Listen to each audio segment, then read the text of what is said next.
Material expenditure గత ఏడాది 67 కోట్లు చేస్తే ఈ ఏడాది మనం కరెక్ట్గా నిన్న మార్చ్ 31వ తారీఖు మిడ్ నైట్ 12 గంటల లోపల 201.58 కోట్ల రూపాయల ఎక్స్పెండిచర్ మనం బుక్ చేసాం. అంటే ఎక్స్పెండిచర్ అంటే ఇందులో సీసీ రోడ్లు ఉంటాయి, బీటీ రోడ్లు ఉంటాయి, మన డ్రైన్లు ఉంటాయి, లేదంటే మన ఏమంటారు క్యాటిల్ షెడ్స్ ఉంటాయి, కాంపౌండ్ వాల్స్ ఉంటాయి. ఇవన్నీ కూడా కలిపి 201 కోట్ల రూపాయలు ఖర్చు పెట్టాం. ఇందులో 50% దాకా రోడ్డు సౌకర్యం కోసమే ఖర్చు పెట్టడం జరిగింది. అదేవిధంగా మన మెటీరియల్ కొంచెం మనకి ఇంకా 10 కోట్ల దాకా కొంత బ్యాలెన్స్ ఖర్చు పెట్టలేకపోయాం. బికాస్ ఆఫ్ టైం సరిపోకపోవడం వల్ల ఎఫ్టీఓ జనరేట్ చేయలేకపోయాం. సో అదేవిధంగా ఇందులో ఈరోజు మన పార్వతీపురం మన్యం జిల్లాలో ఉపాధి హామీ పథకం సంబంధించినటువంటి ఫైనాన్షియల్ ఇయర్ క్లోజ్ అయింది మనకి. గత 3 సంవత్సరాలు 2022, 23, 23, 24, 24, 25 ఈ 3 సంవత్సరాల్లో చూసినట్లయితే మనకి 128,91,000 పని దినాలు మనం కల్పించడం జరిగింది. గత ఏడాది కన్నా ఇంచుమించుగా 4.2 లక్షలు ఎక్స్ట్రా పని దినాలు మనం ఈ ఏడాది కల్పించడం జరిగింది. యావరేజ్ ఎంతమందికి డేస్ అంటే ఒక కనీసం 100 పని దినాలు కల్పించాలి. ఇంచుమించుగా 72.83 దాకా మన పని దినాలు కల్పించాము. అండ్ గత ఏడాది 240 రూపాయలు మినిమం వేజ్ వస్తే ఇప్పుడు 250 రూపాయలు మినిమం వేజ్ సరాసరి ఒక మనిషికి కుటుంబానికి రావడం జరిగింది. 100 పని దినాలు గత ఏడాది 48,445 అయితే ఈ ఏడాది 49,416 మందికి పని దినాలు కల్పించాము. అండ్ 1.76 హౌస్ హోల్డ్స్ లక్ష మంది పాల్గొంటే ఈసారి 1.79 lakh హౌస్ హోల్డ్స్ పాల్గొన్నాయి. అండ్ వేజ్ ఎక్స్పెండిచర్ కింద గత ఏడాది 300 కోట్లు అయితే ఈసారి 322 కోట్లు అయితే ఖర్చు పెట్టామో దాంట్లో ఇంచుమించుగా 156 కిలోమీటర్ల సీసీ రోడ్లు శాంక్షన్ చేశాము. 672 వర్కులు గాను 471 వర్క్స్ సీసీ రోడ్స్ పూర్తి చేశాం. అలాగే 163 బీటీ రోడ్లకు గాను 89 బీటీ రోడ్లు కంప్లీట్ చేశాము. మొత్తం మీద బీటీ రోడ్లు 310 కిలోమీటర్లు శాంక్షన్ చేయడం జరిగింది. అండ్ కాంపౌండ్ వాల్స్ 331 ఇస్తే 198 కాంపౌండ్ వాల్స్ కూడా పూర్తి చేయడం జరిగింది. 22,42 లక్షలు. అండ్ లైవ్ స్టాక్ డెవలప్మెంట్లో కూడా క్యాటిల్ షెడ్స్ అవన్నీ కూడా మనం 742 షెడ్స్ మనం ఓవరాల్గా పూర్తి చేసాం. 40,000 మొరింగా ప్లాంటేషన్స్ కూడా డిస్ట్రిబ్యూట్ చేయడం జరిగింది. ఇవన్నీ చెప్పాము.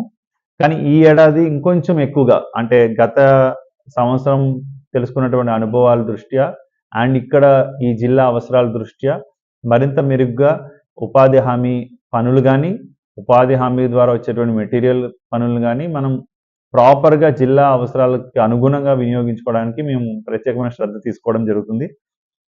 సో మన జిల్లా మంత్రి గారు కానీ మన స్థానిక శాసనసభ్యులు కానీ అందరినీ పరిగణలోకి తీసుకొని స్టేక్ హోల్డర్స్ మీటింగ్స్ అందరితోటి పెట్టిన తర్వాత ఎక్కువగా మనం ఈసారి ఎప్పుడు చెప్పినట్టుగానే రోడ్లు ప్రధానంగా మనం ఇంకా కొన్ని అన్కనెక్టెడ్ రోడ్లు ఉన్నాయి. సో వాటికి ఫస్ట్ ప్రాధాన్యత ఉంటుంది.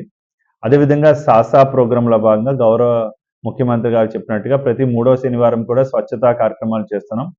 ఈ కార్యక్రమాల్లో భాగంగా ప్రతి గ్రామ పంచాయతీలో కూడా ఈ సాలిడ్ వేస్ట్ మేనేజ్మెంట్ విభాగం ఏదైతే ఉంటుందో ఆ బిల్డింగ్లన్నీ కంప్లీట్ చేస్తాం. చాలా చోట్ల కొన్ని చోట్ల బరిల్ గ్రౌండ్స్ కూడా బాగాలేవు. సో బరిల్ గ్రౌండ్స్ కూడా డెవలప్ చేయడం జరుగుతుంది. అదేవిధంగా నిమ్మగడ్డికి సంబంధించి కూడా ప్యాచ్ వర్క్ హార్టికల్చర్ ప్లాంటేషన్లో భాగంగా అది కూడా తీసుకుంటాం. అండ్ చాలా గవర్నమెంట్ ఖాళీ భూముల్లో కూడా మనం కోకోనట్ ప్లాంటేషన్ ఎక్కువగా ప్లాన్ చేయడానికి బ్లాక్ ప్లాంటేషన్ ప్లాన్ చేస్తున్నాం ఈ ఏడాది. ముఖ్యంగా మన జిల్లాలో 280 మేజర్ ట్యాంకులు ఉన్నాయి. ఆ ట్యాంకులన్నీ కూడా లాస్ట్ 10-20 ఇయర్స్ నుంచి సరైన మెయింటెనెన్స్ లేవు. డిసిల్టేషన్ ఉన్నాయి, స్లూయిస్ రిపేర్స్ ఉన్నాయి, వెయ్యర్ రిపేర్స్ ఉన్నాయి, సీపేజెస్ ఉన్నాయి, బండ్స్ సరిగా లేవు. సో వాటిని కూడా మరమ్మతులు చేయడం, అవన్నీ కూడా ఎన్క్రోచ్మెంట్ రిమూవ్ చేయడం అనేది ప్రధానంగా దృష్టి సారించాము.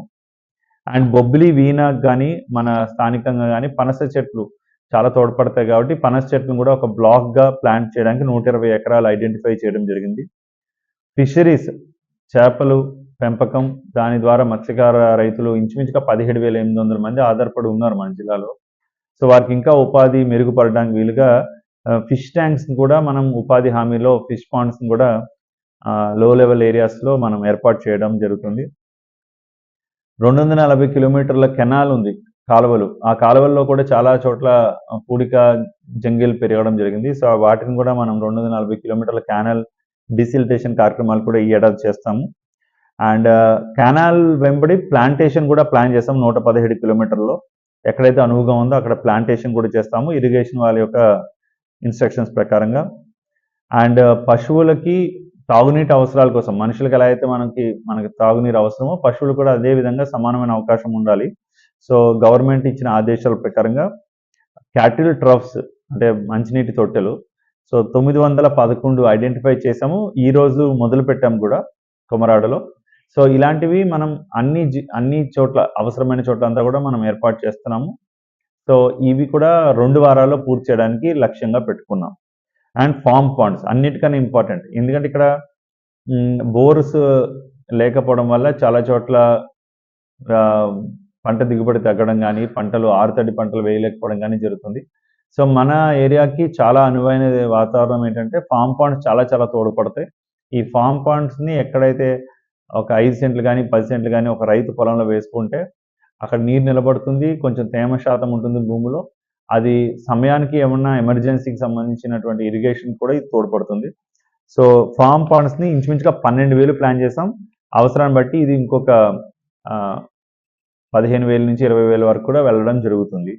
అండ్ ముఖ్యంగా ప్రతి ఎస్సీ ఎస్టీ బెనిఫిషరీస్కి కూడా ఆ పేపర్ ఎస్సీ ఎస్టీ బెనిఫిషరీస్ ఎంతమంది ఉన్నారు? 17,000.